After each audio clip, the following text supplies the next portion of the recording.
आप सुनने जा रहे हैं तेनालीराम की कहानी हीरो का सच।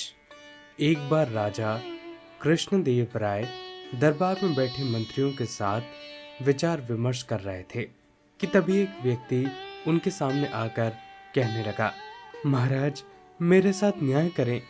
मेरे मालिक ने मुझे धोखा दिया है। इतना सुनते ही महाराज ने उससे पूछा, तुम कौन हो और तुम्हारे साथ क्या हुआ है? अन्नदाता, मेरा नाम नामदेव है। कल मैं अपने मालिक के साथ किसी काम से गांव में जा रहा था। गर्मी की वजह से हम चलते चलते बहुत थक गए और पास में स्थित एक मंदिर की छाया में जाकर बैठ गए कि तभी मेरी नज़र एक लाल रंग की थैली पर पड़ी जो कि मंदिर के कोने में पड़ी हुई थी।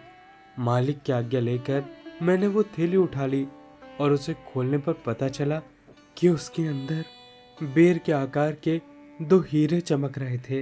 हीरे मंदिर के पास से मिले थे, इसलिए उन पर राज्य का अधिकार था। परंतु मेरे मालिक ने मुझसे ये बात किसी को न बताने के लिए कहा और कहा कि हम दोनों इनमें से एक एक हीरा रख लेंगे। मैंने अपने मालिक की गुलामी से बहुत परेशान था, इसलिए मैं अपना काम करना चाहता था, जिसके कारण मेरे मन में लालच आ गया। हवेली आते ही आते मालिक ने हीरे देने से साफ इनकार कर दिया। यही कारण है कि मुझे इंसाफ चाहिए महाराज। महाराज ने तुरंत कोतवाल को भेजकर नामदेव के मालिक को महल में पेश होने का आदेश दिया। नामदेव के मालिक को जल्द ही राजा के सामने लाया गया। राजा ने उससे हीरो के बारे में पूछा तो वह बोला, महाराज, ये तो सच है कि मंदिर में हीरे मिले थे, लेकिन मैंने वो हीरे नामदेव को देकर उन्हें राजकोष में जमा करने के लिए कहा था। जब वह वापस लौटा तो मैंने उससे राजकोष की रसीद मांगी तो वह आनाकानी करने लगा। मैंने जब इसे धमकाया तो यह आपके पास आकर मनगढ़ंत कहानियां सुनाने लगा। अच्छा, तो ये बात है, महाराज ने कुछ सोचते हुए कहा। क्या तुम्हारे पास इस बात का कोई सबूत है कि तुम सच बोल रहे हो? अन्नदाता, अगर आपको मेरी बात पर यकीन नहीं तो आप मेरे दूसरे तीनों नौकरों से पूछ सकते हैं। वो उस वक्त वहीं पर थे। उसके बाद तीनों नौकरों को राजा के सामने लाया गया। तीनों ने नामदेव के खिलाफ गवाही दी। महाराज तीनों नौकरों और मालिक को वहीं पर बिठाकर अपने विश्राम कक्ष में चले गए और सेनापति तेनालीराम गृह मंत्री को इस विषय पर बात करने के लिए वहां पर बुलवा लिया। उनके पहुंचने पर महामंत्री ने पूछा, आपको क्या लग रहा है? क्या नामदेव झूठ बोल रहा है? जी महाराज, नामदेव ही झूठा है। उसके मन में लालच आ गया होगा और उसने हीरे अपने पास ही रख लिए होंगे। सेनापति ने गवाहों को झूठा बताया।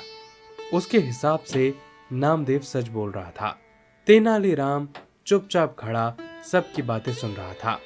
तब महाराज ने उसकी ओर देखते हुए उसकी राय मांगी। तब तेनालीराम बोला, महाराज, झूठा कौन है और कौन सच्चा है, इस बात का अभी पता लग जाएगा। परंतु आप लोगों को कुछ समय के लिए पर्दे के पीछे छुपना होगा। महाराज इस बात से सहमत हो गए, क्योंकि वो जल्दी से जल्दी इस मामले को सुलझा लेना चाहते थे। इसलिए पर्दे के पीछे जाकर वे छुप गए। महामंत्री और सेनापति मुंह सिकोड़ते हुए पर्दे के पीछे चल दिए। अब विश्राम कक्ष में केवल तेनालीराम ही दिखाई दे रहे थे। अब उन्होंने सेवक से कहकर पहले गवाह को बुलाया। गवाह के आने पर तेनालीराम ने पूछा, क्या तुम्हारे मालिक ने तुम्हारे सामने नामदेव को हीरे दिए थे? जी हाँ। फिर तो तुम्हें हीरे का रंग और आकार के बारे में अच्छे से पता होगा। तेनालीराम ने एक कागज और कलम गवाह के सामने करते हुए उससे कहा, लो, मुझे इस पर हीरो का चित्र बनाकर दिखाओ। इतना सुनते ही उसकी सिट्टी पिट्टी गुम हो गई और बोला, मैंने हीरे नहीं देखे, क्योंकि वो तो लाल रंग की थैली में थे। अच्छा, अब चुपचाप जाकर वहां खड़े हो जाओ। अब दूसरे गवाह को बुलाकर उससे भी यही प्रश्न पूछा गया। उसने हीरो के रंग के बारे में बताकर कागज पर 2 गोल गोल आकृतियां बनाकर अपनी बात साबित की। फिर भी उसे पहले गवाह के पास खड़ा कर दिया गया और तीसरे गवाह को बुलाया गया। उसने बताया कि हीरे भोजपुत्र की थैली में रखे हुए थे, इस वजह से वह उन्हें देख नहीं पाया। इतना सुनते ही महाराज पर्दे के पीछे से सामने आ गए। महाराज को देखते ही तीनों घबरा गए और समझ गए कि अब सच बोलने में ही उनकी भलाई है। तीनों महाराज के पैरों को पकड़कर माफी मांगने लगे और बोले, हमें झूठ बोलने के लिए हमारे मालिक ने धमकाया था और नौकरी से बाहर निकालने की हमें धमकी दी थी, इसलिए हमें झूठ बोलना पड़ा महाराज। महाराज ने तुरंत मालिक के घर की तलाशी के आदेश दे दिए। तलाशी लेने पर दोनों हीरे बरामद कर लिए गए। सजा के तौर पर मालिक को 10,000 स्वर्ण मुद्राएं नामदेव को देनी पड़ी और 20,000 स्वर्ण मुद्राएं जुर्माने के तौर पर भरनी पड़ी, जबकि बरामद हुए दोनों हीरो को राजकोष में जमा कर लिया गया। इस प्रकार तेनालीराम की मदद से महाराज ने नामदेव के हक में यह फैसला सुनाया। दोस्तों, बस इतनी सी थी ये कहानी।